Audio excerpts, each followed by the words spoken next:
We're in front of one of the great monuments of this country, of the Czech Republic, a monument to one of the towering figures of Czech history, indeed of European history and the history of Christianity. This is the monument of Jan Hus.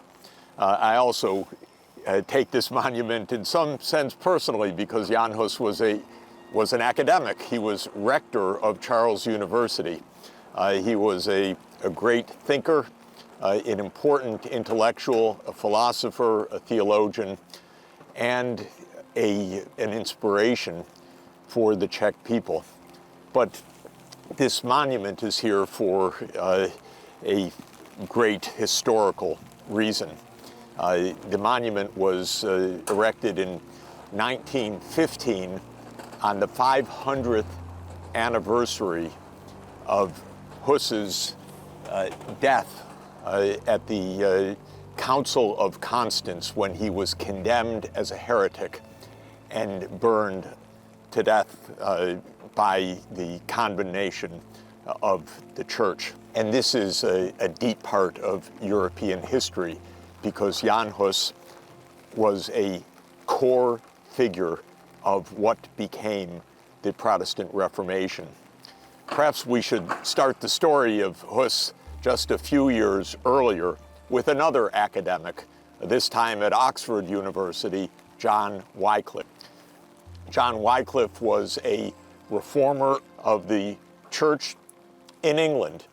He called for the use of the vernacular, that is English, in the Mass. He resisted the power of the papacy. He called for reforms of the church, for a church of the poor, not a church in which the bishops were becoming wealthy off of the people. So he called for deep reforms. Not surprisingly, Wycliffe's call for reforms were very controversial, first and foremost with the church leaders and with the Pope.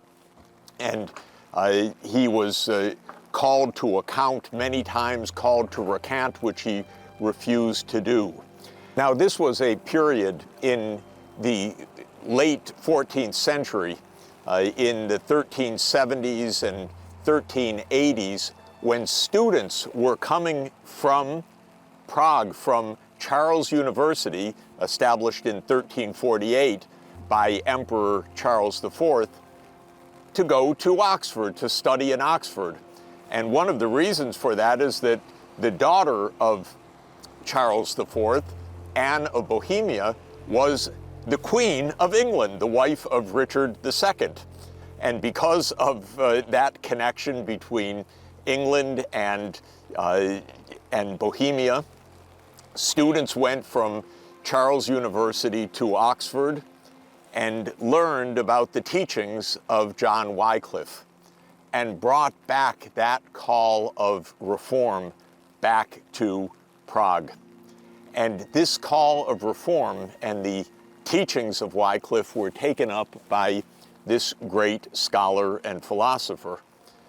What Hus argued was similar to Wycliffe's teachings, that the Mass should be in the vernacular, that is, in the Czech language. And this was very important in a multi-ethnic community where Czech speakers wanted their representation. And Hus preached in the churches right here in the Old Town Square for Mass in the vernacular. Like Wycliffe, he resisted the domination of papal authority, saying that authority should come from the scriptures, an idea that would become core to the Protestant movement of Europe.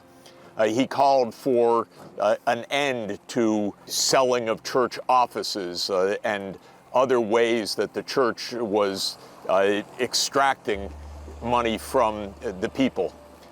And like Wycliffe, Hus became an object of great debate. He was much revered in the university. He was much prized as a scholar and a teacher. He was much beloved as a preacher in the community. But of course, he was increasingly opposed by nobles and by church leaders and by the messages from the Pope to the King of Bohemia, get him under control. There were charges of heresy, which were charges that carried the threat of death. And in 1415, Hus was commanded to come to Constance to account for his teachings, more than to account for them, to recant his teachings.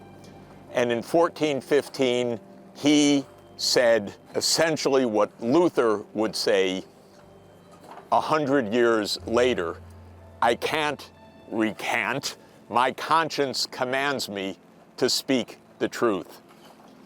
And at that, despite having arrived at the Council of Constance in 1415 with a safe passage from the Holy Roman Emperor, Sigismund II, he was arrested and he was condemned for heresy and he was burned at the stake.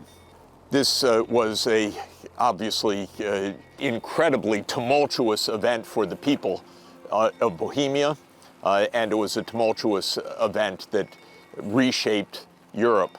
Within a few years, there were revolts that became a war between the followers of Hus, now calling themselves the Hussites, and those who were following the Pope and the King of Bohemia and the Holy Roman Emperor. Those battles lasted for more than a decade. Many people suffered. Later, there was some periods of reconciliation between the Hussites, who continued to follow the teachings of Hus, and the church led by the papacy. And there were periods of tolerance, and there were periods of crackdown. It happened that essentially 2 centuries after Hus died at the stake, there was another period of crackdown, because following Hus came the Reformation led by Martin Luther, north of here in Wittenberg, Germany, a century after Hus.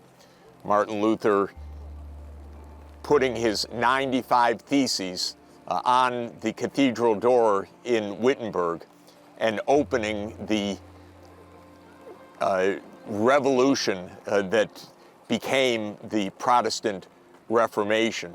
So from Wycliffe to Hus to Luther, and Europe became engulfed in controversy and in war between Protestant movements of various kinds, the papacy, and the Holy Roman Empire, which generally supported the Pope and defended Roman Catholicism. Now, 200 years after Hus died at the stake, in the 1610s, there was another crackdown on the Hussites, on the Czech Protestant religion. And that came as part of the counter-reformation of the Roman Church against the Protestant Reformation. And as the Holy Roman Emperor demanded a suppression of the Hussites, there emerged yet another revolt of the people, the Hussite followers, the Czech people. And in 1618, and again, one of the most famous events in the history of this country and of Europe, the Hussites marched to a meeting where Roman church leaders were meeting, and they threw them from the window, the defenestration of Prague. That was in 1618. Within 2 years, a great war erupted between the Protestants and the papacy with the Holy Roman Empire. In 1620, the Hussites were defeated at the Battle of Bila Hora, the Battle of White Mountain. And this monument depicts the expulsion of the Hussites from the lands after their defeat in the Battle of Białachora. Well, 1620 was the start of what was 30 years of devastation in Europe, the 30 Years' War between 1618 and 1648. And that war laid waste to much of Central Europe. It was ended by the famed Treaty of Westphalia, which essentially created conditions in which Protestantism and Roman Catholicism would coexist in different parts of Europe.